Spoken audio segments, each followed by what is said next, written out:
The advice and opinions expressed by the host of Autism Live and her guests are meant solely as suggestion and should not be in any way construed as child-specific advice. The Center for Autism and Related Disorders advises working with a board-certified behavior analyst who has experience with autism before starting any intensive behavioral intervention. Any choices you make in determining your child's treatment are completely at your own discretion.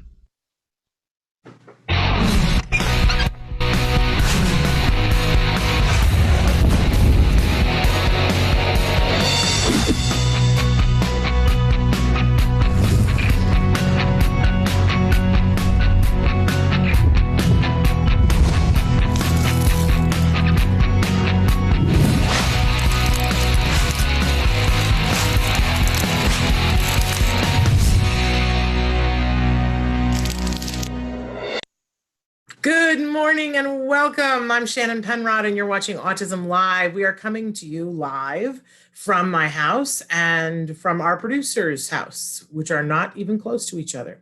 And later we're going to have a guest who's going to be coming from somewhere that it's not even close to either one of us.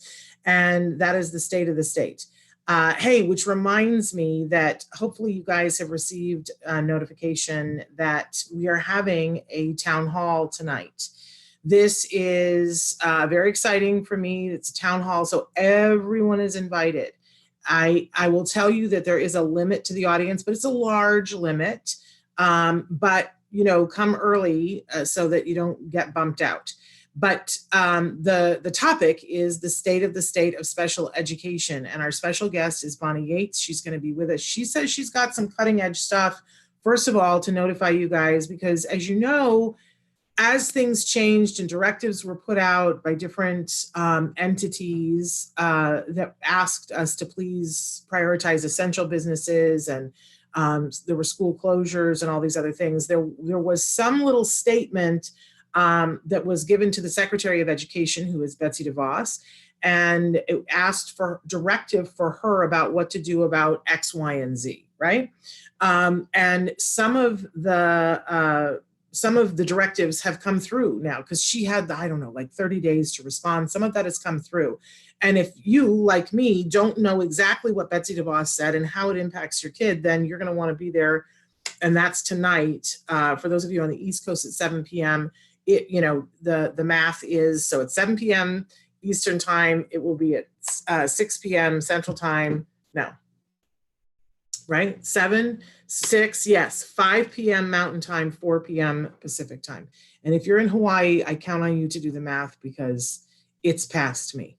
I'd have to take off my shoes. I want to say hi to Estella. Estella, hello. And Raquel, and to Christina, we're saying hello. Hey, that reminds me that there's lots of different ways to interact with us, especially today. Want to hear your interaction. If he has a second, Traven will post that for you. There are lots of ways to watch live. Let's talk about the live ways first. First of all, you can watch on our homepage, which is autism-live.com. Lots to do on that page, including check out our toy guide, chat with us anonymously. I'm able to access that here on my iPad. That when you see my arm go up, it's because I'm looking at the iPad over here. And that's the live feature. It's free, it's anonymous. But you can also be writing in on Facebook, on Periscope, on YouTube, and on Twitter. We are live in all of those places. And then the live show, you can replay it on any of those platforms, but we also podcast to the stuff that's on the other column: iTunes, Spotify, iHeartRadio, and Deezer. So check us out. We're free in all of those places, and that's really important to me that we remain free to you guys. I want you to be able to spend your shekels and your dollars and the pennies and your couch cushions on the things that you need to do to implement the things that we talk about here on the show, right? So I hope that you will check us out in all those places. Everybody has been asking lately about, well, what can I do for you? I had a bunch of friends who were like, you've been helpful to me. What can I do for you? Well, always with Autism Live, if you like us on Facebook, if you subscribe on our homepage, because that little box comes up and says, would you like to subscribe? You can subscribe on YouTube. And we love it when people give us a review on iTunes. That makes me extra super special happy, because it's totally on iTunes. I don't know if you know this. But you have your little icon and your thing is there, and people can search and find you, but there's a lot of things that have autism and live in them, so it's hard to find. But if people review you, your little icon gets bumped up. And if enough people review you, there have been several times that we have been in the top 10 for our category. And when that happens, then you get front page. So when people open up their podcasts, you're right there. And then a whole bunch more people find us. And that's very exciting when new audience members find us. And that's the only way to do that on iTunes. So review us on iTunes. We super duper love that. Hey, I like to remind you at the start of the show that we have a lot of experts that are here on the show, and you're going to love our guests today. But just please remember that I am not one of the experts. Let's be really, really clear about that. I am a mom of an individual who was diagnosed with autism, and I have an opinion. And yes, I've been hosting shows about autism, interviewing people for over 10 years. So I like to say that I have an informed opinion, but it's my opinion. It's not an expert opinion. And so you must take that into consideration. Yeah. But I care deeply about what you're trying to do. And I care deeply about the autism community. And I mean all aspects of the autism community. I always talk about how we have the core, which are individuals who are on the autism spectrum, and we are here to serve that community. Please don't be mistaken. No, I am not on the spectrum myself, although, I don't have a diagnosis of anything, but I'm a very sensory person. I think we're all a little on the spectrum somewhere. Let me say that. But I don't have a diagnosis of an autism spectrum disorder. I want to be very clear about that. Nor do I want to in any way act as though I do or might or have, right? I want to serve those individuals. But I also know that being a person who loves someone on the autism spectrum, that all the people who love people on the autism spectrum need some help and support in order to help and support those folks. So that's what we try to do here on the show, is help and support everyone so that we can get the resources and the respect and the jobs and all those things going for those individuals who are on the autism spectrum. Got it? That's where I'm coming from. And I don't expect everybody to agree with me. And in fact, I glory when people disagree with me. I'm perfectly comfortable with that. I think that discourse is a great thing as long as it's civil.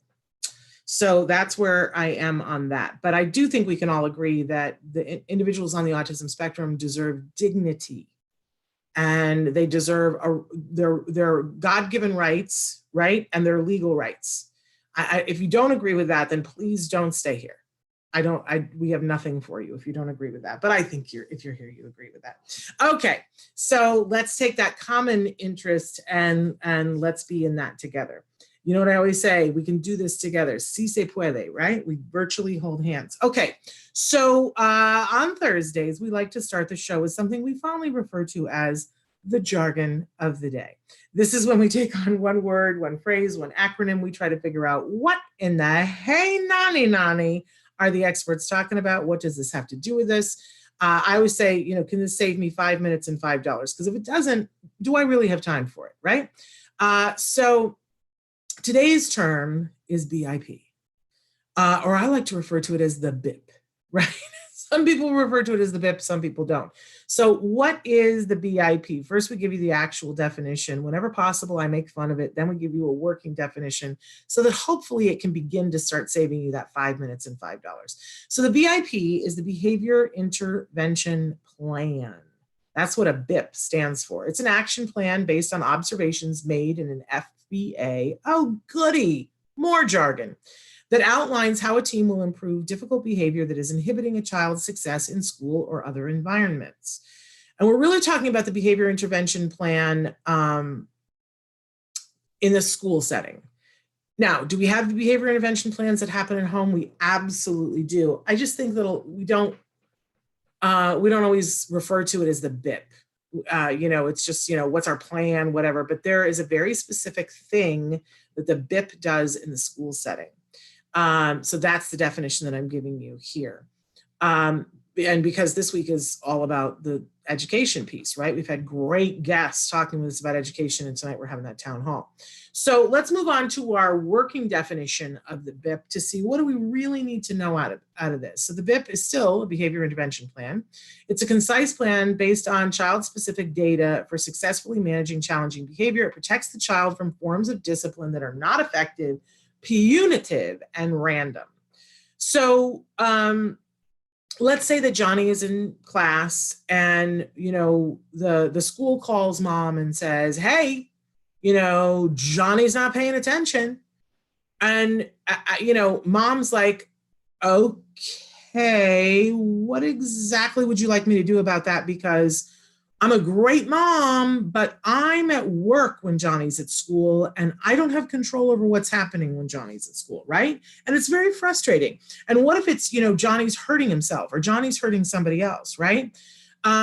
Whatever it is, school will notify the parents as if we're supposed to magically turn into the wife on The Incredibles and our arms can shoot out millions of feet and come to school and correct the child for what they're doing. It's crazy town, right?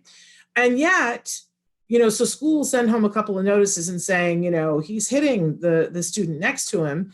And then eventually an IEP meeting is called and they go, he's gonna have to go to a different setting because he's being disruptive. And one of the things in the IEP is that if he is, preventing other learners from learning or harming other people, then he doesn't get to be in the least restrictive environment. And we want to protect their least restrictive environment. Whatever their setting is that we said cognitively that they could go into, we don't want to lose that because of behavior, one way or the other, right? So instead of sitting there and doing nothing about it, if somebody sends home a note and says the child is engaging in a behavior, we can start by asking questions, but fairly quickly, we want to ask for that FBA that was discussed on the last slide. An FBA is a functional behavior assessment. And what that does is an expert, hopefully a BCBA that's on staff at the school, that hopefully has a BCBA on staff at the school, that knows how to do a proper functional behavior assessment, tries to figure out what's actually happening. Why is the child engaging in this behavior? They're going to look at what happens before the behavior, what the behavior is like, and what happens as a consequence of the behavior. And then they're going to, once they've done the functional behavior assessment, they're going to convene a team, which will include the parents, if the parents choose to be there. And I'm going to cheat sheet, go right to the point here, be there for that, right? And we're going to come up with a plan that hopefully is based on the data of what the child was doing. It's not like a prefab, the child is hitting somebody, so let's spit out the BIP for when somebody's hitting somebody. It's an individualized education plan, IEP, and the behavior intervention plan has to be individualized as well. So we look at exactly why the child is engaged in this behavior, which is unlike what any other child is doing, right? So we find the function or functions of the behavior and we sit down and we want to make a plan for how are we going to intervene. Now, good BIP says, here's the behavior, here's why we're pretty sure that it's happening, but there's always a little asterisk that we might find out differently. And here's what we can do before the behavior happens. That's the antecedent modification. Here's what we can change before so that maybe we never get to this behavior. Here is the replacement behavior that we're going to give this individual because there's a reason why they're engaged in this behavior. And sometimes that's something you teach somebody, sometimes it's something else that you give them, but there's a replacement behavior so that we make sure that the need is being filled. That's key, right? And here is the consequence strategy that we have in place if this behavior happens so that we're not reinforcing the behavior. So I know I just spit a lot at you, but a good BIP has all of those things. And if it isn't in the replacement behavior to teach something, that we have something that we teach as well, right? It's an educational setting. Of course, we want to be teaching something, but we want to be successful. So if Johnny's not paying attention and we do the functional behavior assessment and we discover whole bunches of different things, right? We could discover that, Johnny is sitting behind a girl who has a big old yellow ponytail that likes to swish it. And that Johnny is so focused on that ponytail that everything else he can't focus, right? So in that case, the behavior intervention plan is not going to be hugely horrible, right? We're going to try a different placement setting for Johnny, but we're not just going to leave it at that. We're going to follow that process that I was just talking about. So the antecedent modification is that Johnny is put in a seat in the front of the classroom, right? But also that the teacher's going to check in on a regular basis. Maybe we discover that because he's very visually, that, there's going to be a card that she holds up that gives him a thumbs up or a happy face or, some icon that he likes when he's paying attention, right? And we're going to make sure that because that's part of the replacement, he's going to get that visual stimulus from paying attention. And then we're going to put a consequence in place so that if we see that his attention has wandered, that maybe the consequence strategy is that the teacher goes over and just puts her hand on the desk and he knows that he's got to pay attention, right? It's not punitive, right? And the whole thing you see here is that we put a behavior intervention plan in place so that people don't just do something random. And I hate to tell the stories of the teachers and the substitute teachers who come in. There was the little boy, it just makes me so mad, a second grader who has a sensory thing that he likes to touch the tops of other people's ears. And they were working on that with him, and they had a behavior intervention plan for this little guy, but nobody shared it with the substitute teacher. And so what she did was she kept telling him, stop doing that, stop doing that, stop doing that. And then eventually she went over and pinched his little ears and said, how do you like that? Do you like it when people do it to you? Because that's how she was raised. And let's stop for a second and go, where's the basis for that working? That's humiliation and pain and punitiveness, right? But that's how she chose to do it. Well, when you have a behavior intervention plan, and when there's a box on the first page of the IEP that says BIP plan attached, when that little box is checked, then the BIP becomes part of the IEP, which is a legal document. And if people don't follow everything in the legal document, that is legally actionable. So if the BIP, I don't want for anybody to be pinching ears to begin with. And I think the BIP is our best bet for stupidity that happens to not happen. But in the case that it does happen, the legal system has in place things that you can do for reparations for it. Now, I'm not about that. I don't want to get to the point where we have to get reparations for somebody being horrible and cruel to my child. So I'm one of those moms that I'm all about the BIP, so that my child, gets the proper intervention and doesn't get moved out of a placement that's good for him because of somebody doesn't know what they're doing, right? I'm for education, and a BIP plan teaches people how to react to things that your child is doing. And I'm all for putting things in place that cradle our children and help them to be rockets and take off, right? So every year, what I would do is take the BIP plan, even more than the IEP, right? But it's good if you can do both, but take the BIP plan and I would stick it in one of those protective sheets. A mom told me to do this, and then put magnets on the back of it, and you give it to everybody who is on your team. And you say to the teacher, the classroom teacher, and if you have a substitute, can you please tell them where this is so that they can read through this before the day starts? Because I don't want to get to the point where we have to get lawyers. But I'll tell you what, it's important that you get the BIP and that you make sure that that little box is checked so that if something happens, you're able to point to it and go, excuse me, you knew better. I don't want to wait till that. But anyway, all right, BIP, a pretty incredible thing. By the way, we talk about skills all the time. Skills has an amazing BIP builder. It's better than anything else that I've seen. I like to use it both to build a BIP, but to check a BIP. Because sometimes the school will just give you a BIP and go, well, here's the plan that we're going to do for your child, right? And then you check it with the BIP builder and it will tell you if it's a solid BIP, if it's scientifically based. And you can follow right along and look at it. I've shown the BIP builder to teachers, and teachers go, this is amazing. it's a really cool thing. So that's Skills for Autism. You can check that out. Okay, we're running late here because we've got a great guest. So let's move on to our question of the day. Our question today is, what do you do when you feel yourself starting to melt down? Look, we all have moments when we feel like the wheels are coming off. If you didn't feel that ever before, you're feeling it at some point in this great isolation, right, that we're all in.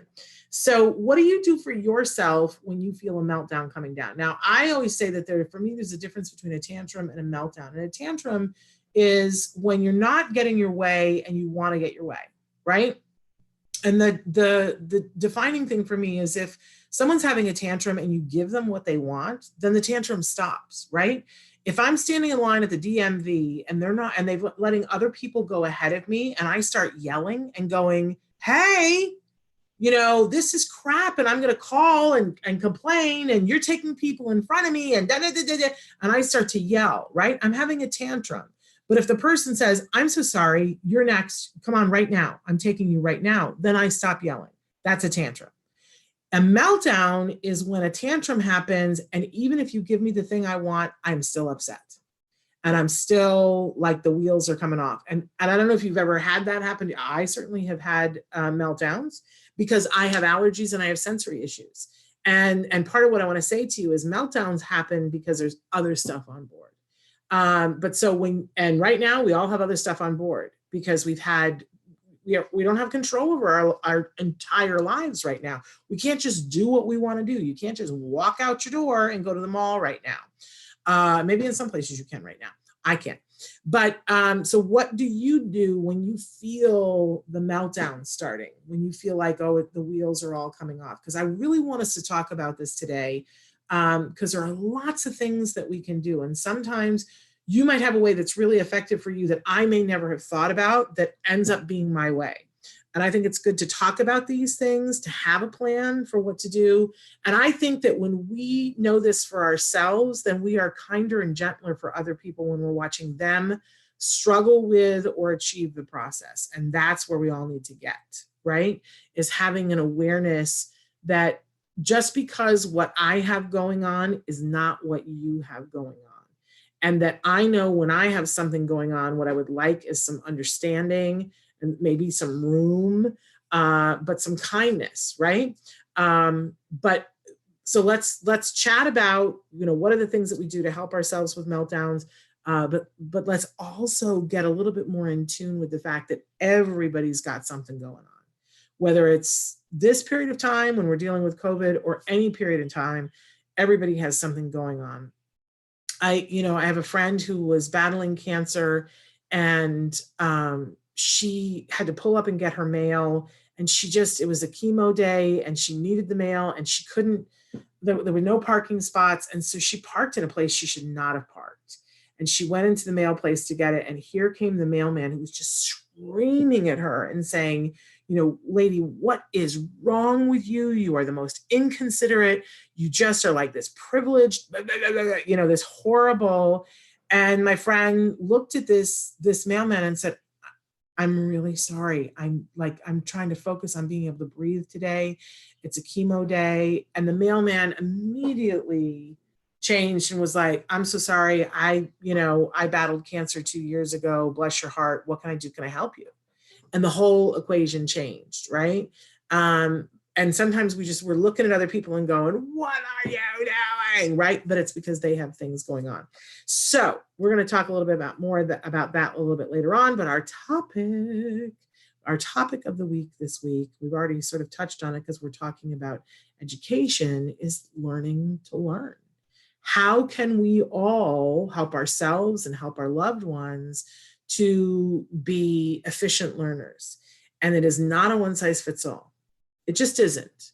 And as a former teacher, this is one of the things that jazzes me, is finding out, oh, I learn this way, you learn that way. How can I teach you? And when we connect, when I can teach you this in a way that is different than I learn, ooh, that's some exciting stuff. So we're going to talk about that a little bit later on. But we've got this great guest that's here with us today. I've been friends on Facebook, but I've not had the pleasure of talking with him directly before today. Brenton Tyler Hoffmann is joining us right now. He's an actor, a model, a dancer, a guitarist, a rapper, a motivational speaker, and an amazing young man. And so I believe that he is here with us. Can we activate his camera, Traven? And we'll talk to Brenton about all the things that we want to talk with him about. So, Brenton, are you there? I thought I saw him come in the room, but perhaps I am mistaken. No? Is he with us, Traven? All right, I'm going to keep talking until we get that all up and running. There. Okay, I knew if I took him. There's Brenton. Brenton, can you hear us? Do you see your sound button on your, and maybe Traven, you can be messaging him to let him know what he has to do. But I'm really excited. More and more people have been writing to us and saying, hey, have you got time for me to be on your show? We do have a process for people if you want to be on the show while Brenton is getting his stuff hooked up. But we love to hear from you guys. And if you have something in particular that you want to talk about here on the show, you can reach out directly to me. But it is important that you tell me what you want to come on and talk about.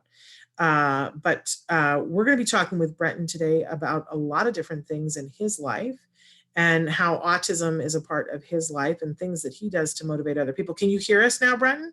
Yeah, I can hear you. Oh, and we can hear you. Fabulous. And so excited to have you here with us this morning. So Brenton, tell our audience members a little bit about you and how autism plays a role in your life.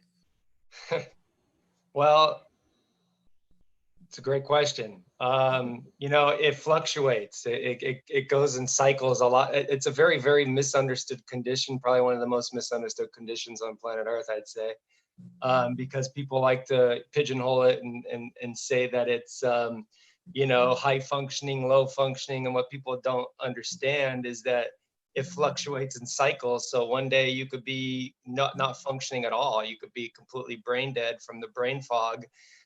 From the overstimulation, from the sensory overload challenges to everything in between.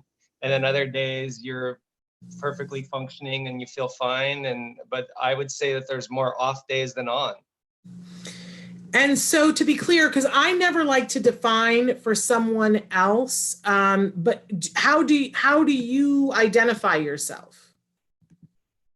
Do you identify as, what words do you use to identify yourself? Let's put it that way. I'm actually, I'm actually above and beyond identifications.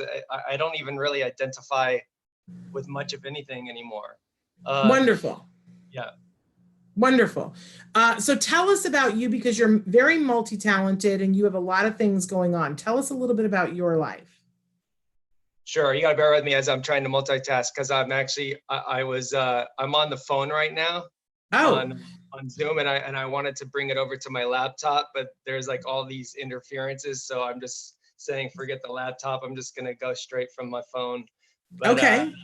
But that's what was happening, and then there was some sound problems, but I can hear you fine, you can hear me, so we're good. So your question was a little bit about more of my life and what I... Yeah, well, one of the things that you had said to me that you wanted to talk about, I'm looking back at my notes because I'm like, do I have this wrong? One of the things that you had said was that you wanted to talk about my life living on the autism spectrum, but I don't want to put labels. So tell me what you want to talk about with that. Okay. Well, yeah, I think it's because you asked me a couple things to talk about, and I like to keep things relevant. And so it's interesting because I tuned into your show a little bit while I was multitasking and trying to, get things set up. And you were, basically, it sounded to me you guys were talking about sensory challenges and stuff. I heard you talk about going to the DMV and meltdowns and things like that. Yeah. So I'm a very sensory person. I was saying at the start of the show that I don't have a diagnosis, but I'm a very sensory person. And I struggle with sensory things, and I have to take deep breaths, and I have to have strategies to help myself with that. But that's not the same as someone that has a diagnosis, and I'm well aware of that. But I always like to try to relate it to other people so that they can see, this isn't something that's foreign and removed. We can all understand these things. We just have them to different degrees. But is that how you feel about it? Absolutely. It's a spectrum for a reason. And it took the DSM, a really long time to figure that out.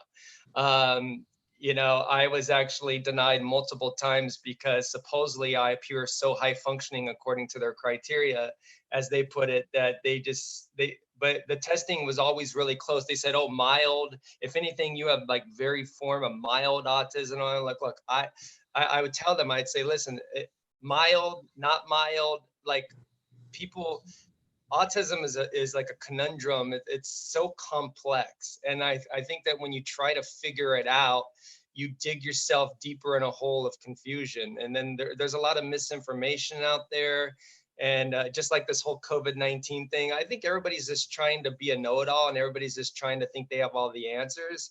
And I think that they would rather act smart and play off being stupid, if that makes any sense to you, like without judgments. Like they would, rather than go ask for an answer or figure out what the real answer is and get real evidence, they would rather act intelligent or think that they have the answer and make themselves look foolish for their own ego purposes. I mean, it's ridiculous.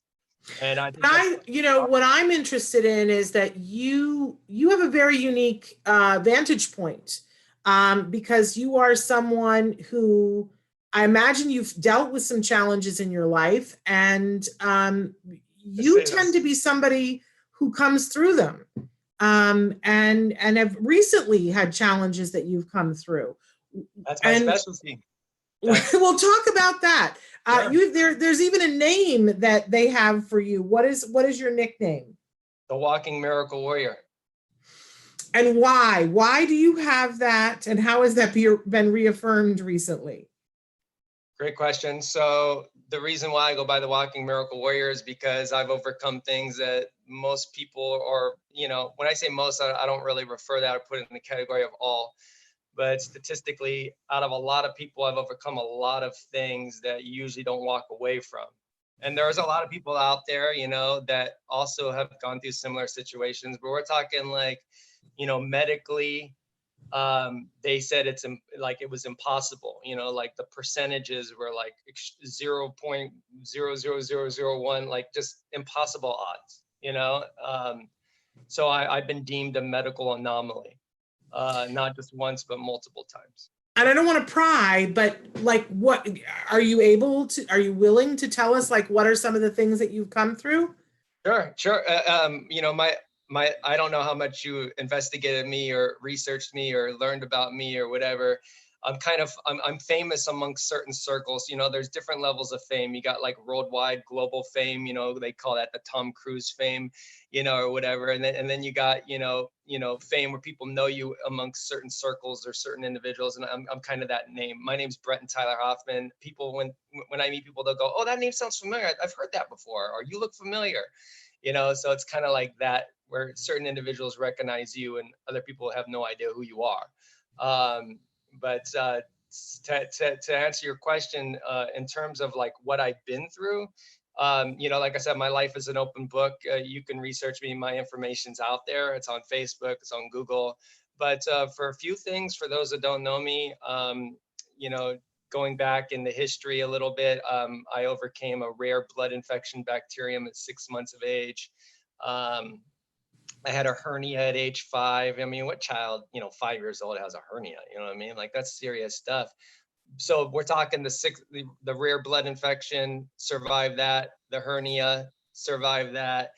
And then, just overcame serious stuff, years of child abuse and neglect and just so many different complicated things, on top of sensory challenges and things like that, as if that wasn't enough to deal with. But the serious stuff was like, at 18 years old, I was in a major car accident and shattered my C6 vertebrae. If anybody knows anything about vertebrae and stuff like that, your C6 is probably one of the most sensitive vertebrae on your spine. Very similar injury. The same thing that happened to Christopher Reeve happened to me, and I actually survived it. I actually miraculously walked away 12 hours later when the doctors told me I would never walk again, and they were just scratching their head like, how's this even possible? You're a miracle. You're a survivor. Yeah. Yes. Resilient, as resilient as they come, I would say. Yeah. And you've taken that, and you don't take it lightly from what I've seen of you, and are trying to utilize that for good. You are a very handsome young man. And so you are a model, and you are an actor. A lot of different things. Yeah. Not A lot of professionally. different things. Yeah. On my journey, I've done a lot of things. I've modeled, and I've, done music. I'm a hip hop recording artist and a music producer, and I've done a lot of different things. But my main focus, is coaching and consulting. Harmonic Consulting is my company. And, I do a lot of charitable work, and, I give away my time, and I do things more from a philanthropic, a humanitarian perspective. And I've helped a lot of people with disabilities, including autism. And I've actually had, one of my students actually is a pretty successful person on the autism circuit that speaks all over the country with his mother. He's a former student of mine. I helped him and inspired him to get to the next level of greatness, and really step into that resilience. So Is this somebody we've had on the show? possibly, yeah. Yeah, I believe so. You're not allowed to say their name? He might have been on the show. I'm not really sure. Okay. I don't know if I'm allowed to say his name. I mean, he's given me a testimonial before, but we're no longer in contact. We don't, I don't help him anymore. He's done his own thing. I think that there was a perceive, and I say it very, when I really pay attention to the words I say, but I would say from his perspective, it was a perceived, he misunderstood me because he's on the autism spectrum. He might have somehow in some way misinterpreted my intentions of me helping him. Everyone has their fears and their challenges and their struggles, and the stories they make up in their head, regardless if they're true or not. And I think it was one of those situations, but I helped him tremendously in his life and his path, and the success that he's had today. Now, one of the things that you also said that you wanted to talk about is the phrase, the spectrum in everything. Tell me what you want to talk about with that. Sure. So I think that people will start to understand autism, and not just autism, but, other disabilities, disorders, diseases, all kinds of things, even this whole COVID-19 thing going on right now. If they stop identifying, again, right, when you ask me, how do I identify with stuff? I don't identify with things anymore, because I think once you start to identify, you pigeonhole yourself into one particular thing, and then it's no longer a spectrum. So I think that everything truly is a spectrum, all the way down from, a snowflake with its most unique original designs. There's no two alike, all the way down, you know what I mean? Like everything truly is a spectrum. There is no one size fits all. I don't know if you got that part in my message where I said that autism isn't a cookie, people. There's no cookie cutter approach to this. Stop identifying with what you think it is, and just realize that it's like a fingerprint. There's no one two alike. That's the way it is. And I so appreciate that. I don't know that I know how to overcome, because as I always talk about, that here on the show, we're talking about the larger autism community. So that starts with individuals who have a diagnosis, but then we extend that to everybody who loves them, right? And for the people who, I'm one of the people, I have a son who was diagnosed at 2.5. And so I care, and I want to be helpful.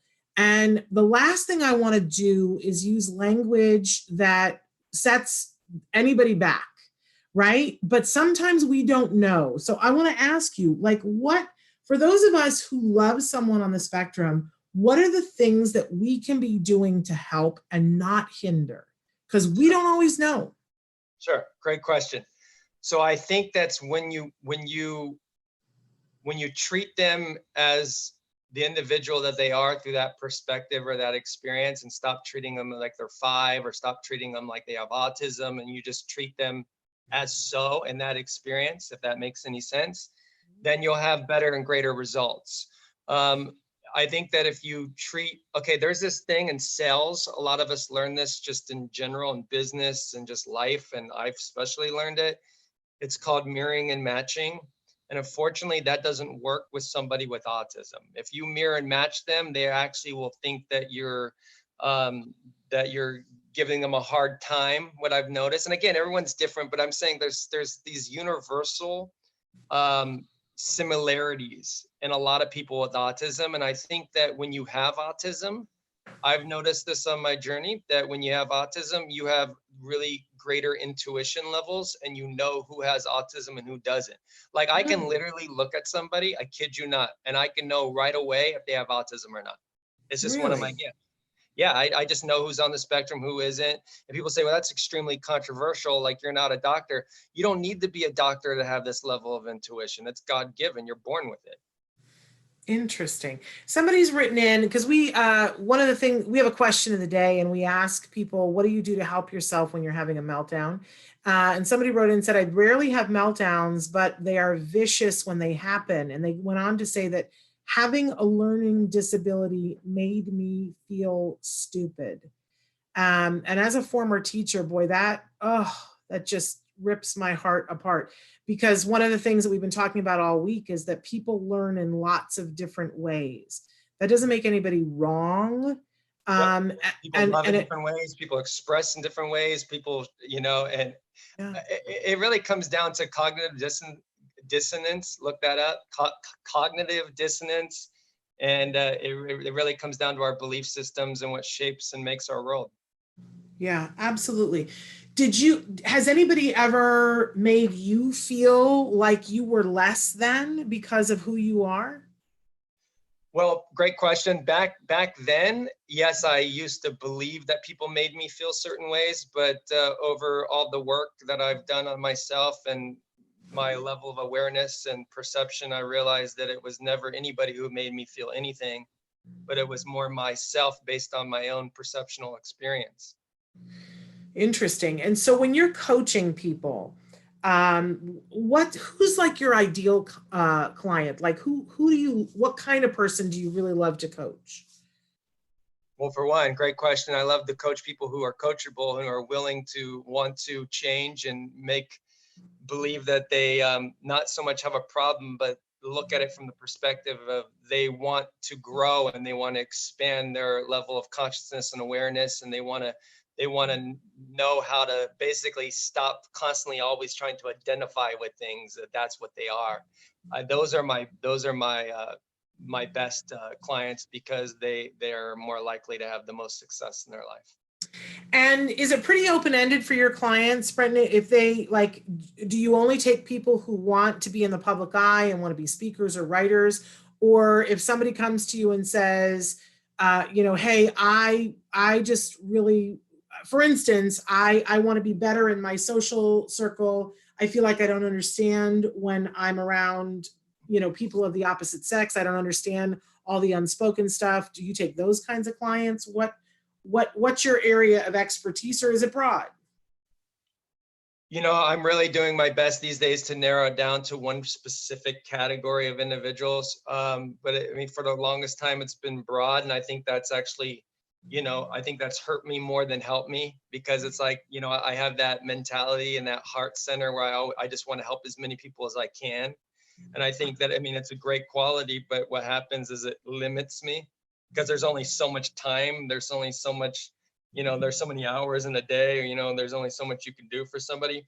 I think it really comes down to work with the willing, who's willing to change their life for the better, and who's willing to invest. Life is, yes, I've given my services complimentary and have helped people tremendously for a long time.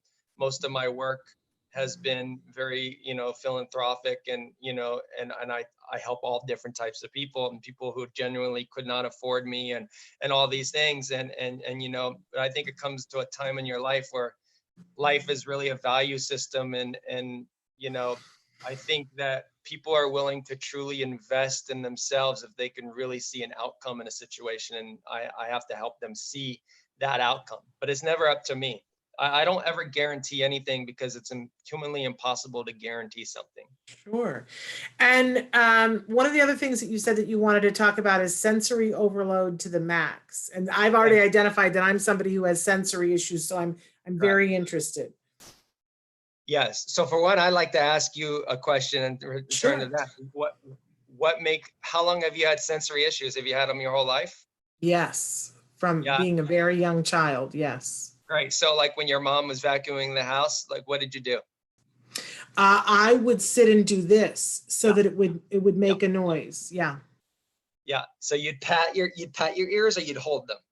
No, I would pat them so that it would make the noise. It would make a funny noise, and I liked the noise that it made. Right. So I here's the haven't thing. thought of that in years.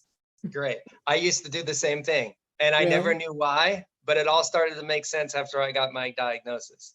And you know, the thing is it's never too late to get a diagnosis, and the diagnosis is not just to have a label and say, okay, look at me, I got autism now. It's to give you a level of understanding, like, okay, cool, I'm not crazy, this is real, I've had this my whole life, it all makes sense now. And that's how it was with me.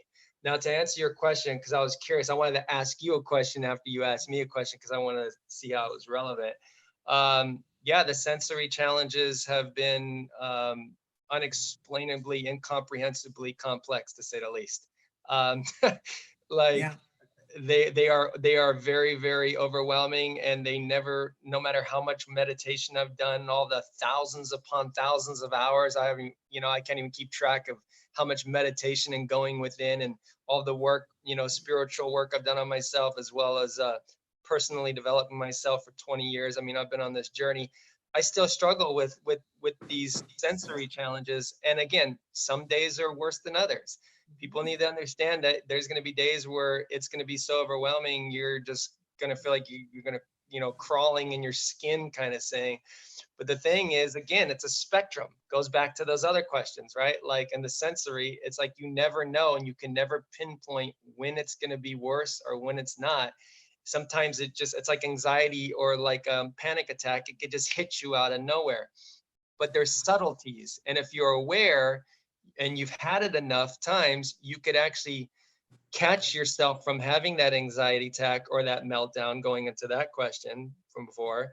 And you could actually lessen the impact of that experience, that sensory experience, or that reaction you're going to have, because you are keen awareness of seeing it or feeling it before it happens. Does that make sense? Yeah, it makes total sense. Yeah. So you can calm yourself down in situations because you're aware of what you went through before. That's what I could describe it. Yeah, no, okay, now I have another question for you. Do you find, I know for me, one of the things that I discovered is that I have allergies. I have both food allergies and allergies to things in the environment. And so certain times of the year, I have to be extra careful with my diet, because if it's almost like my body can handle this much, and if you put this much more on, then everything cascades down. So for my sensory issues, if it's allergy season and I've eaten something that I have a mild allergy to and something sensory happens, it's over. It's over. Yeah. Game over. Do you find that too, or is that just me? Absolutely. That's why I'm nodding my head. Yeah, in agreement. Yeah, and I think it's very common for a lot of people on the spectrum. Again, I think here's the thing.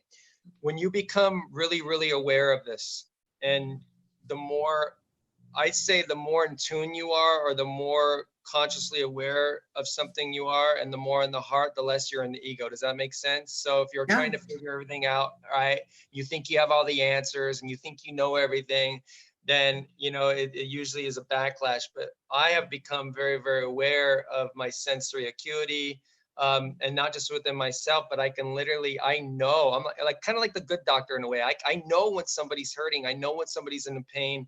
I know, even if they're showing me that they're not. Even if you're smiling right at me, looking at me, look like everything's fine, like, look at me, hey, how's it going? We're all just having a good time here.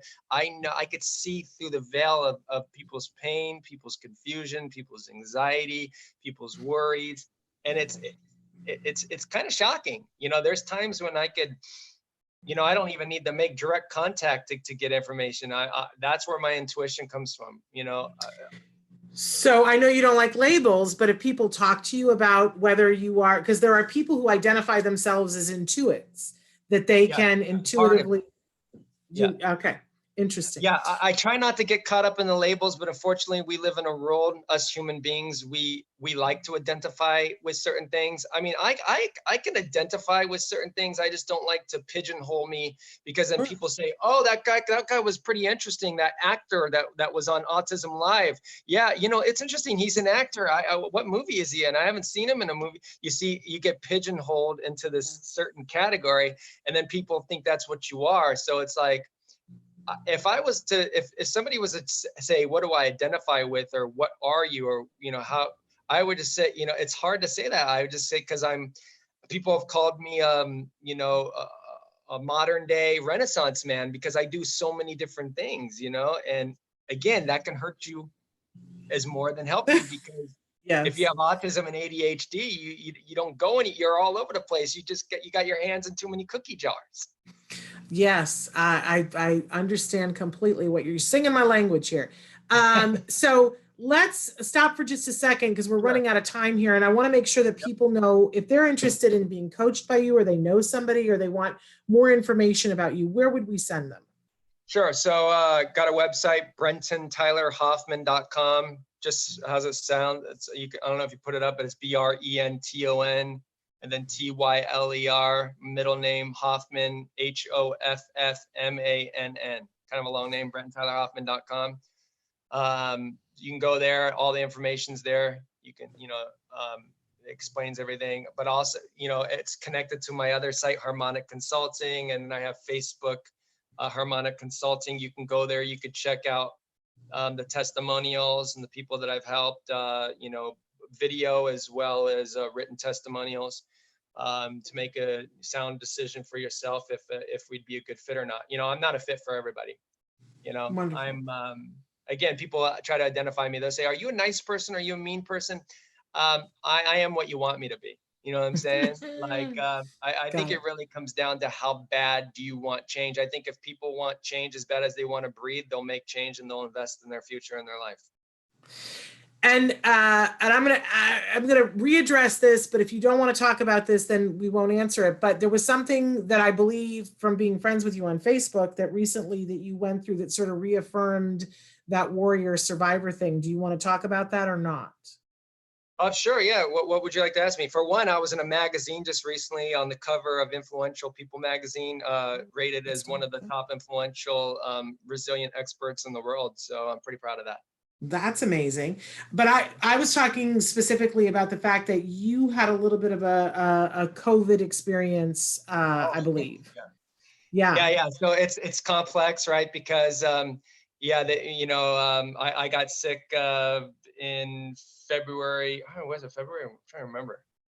I feel like it was March. Yeah. Well, March 20th, I ended up in the hospital. I actually, you know, I really wrote it out, me being resilient, you know, and I just thought it was a respiratory infection that went into my lungs. And I thought, whatever, I'll just ride this off. No big deal. You know, I've always had that mentality, you know, ride it out till the wheels fall off kind of thing. And it was just too much to bear. I couldn't take it.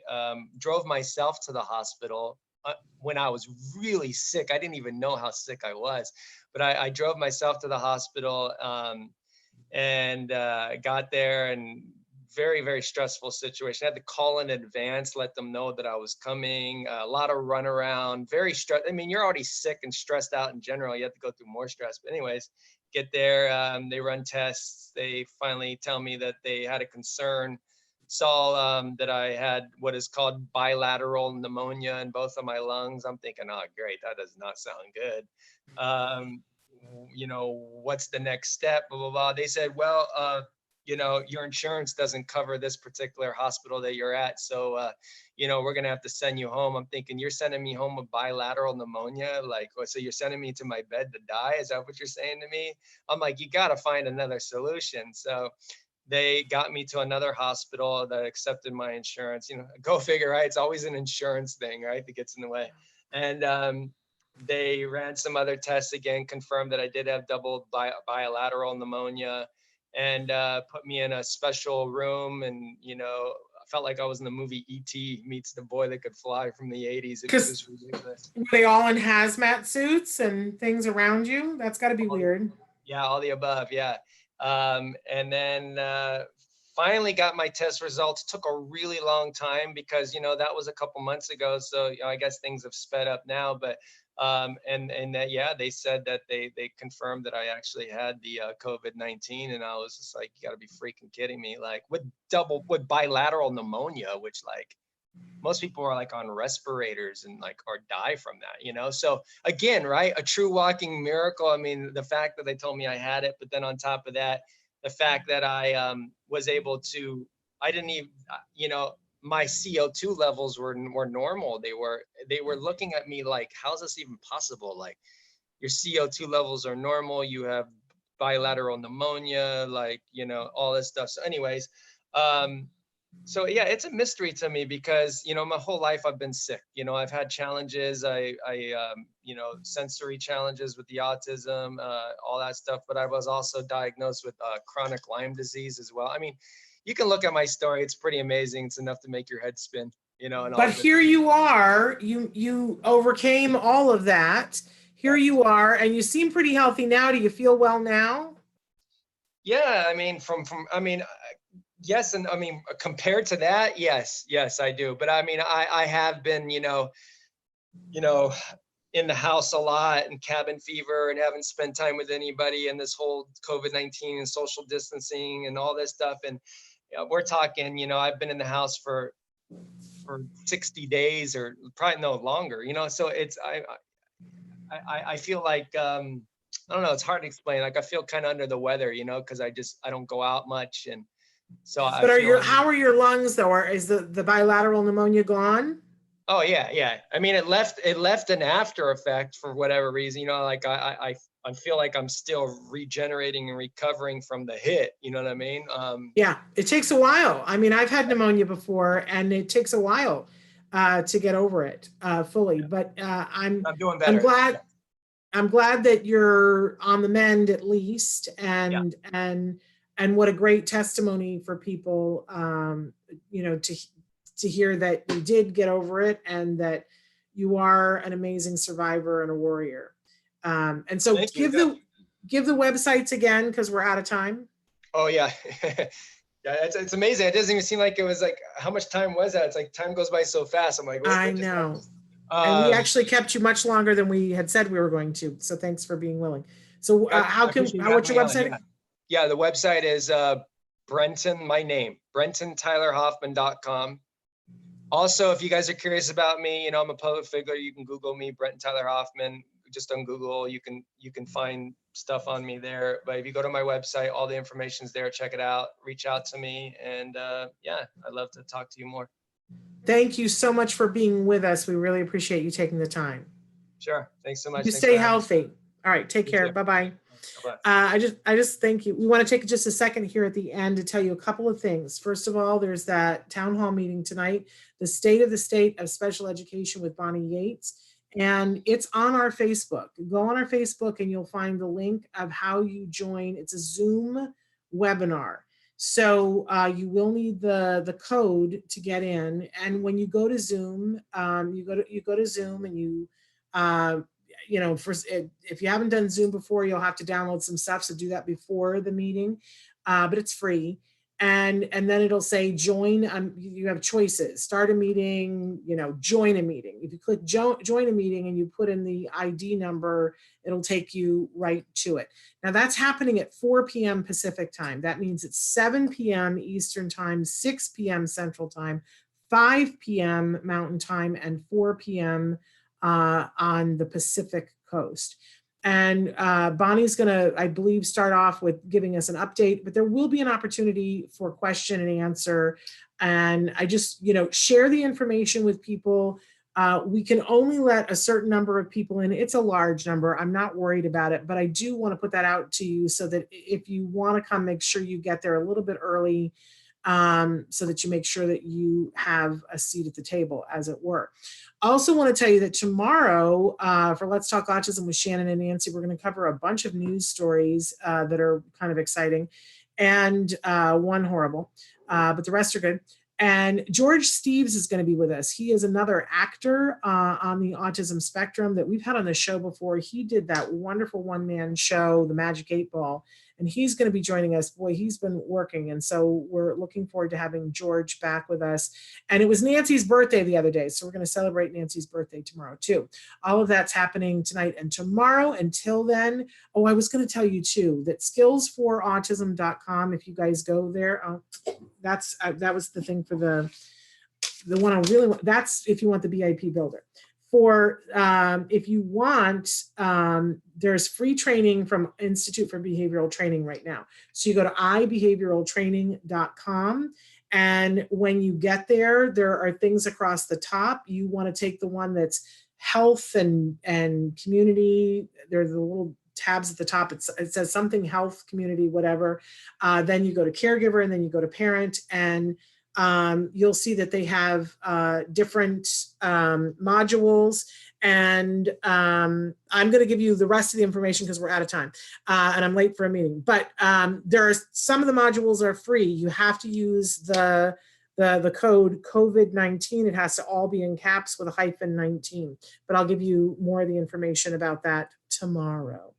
Until then, I hope I see you tonight. But until then, give your kiddos a hug from me and one for you too. Bye-bye for now.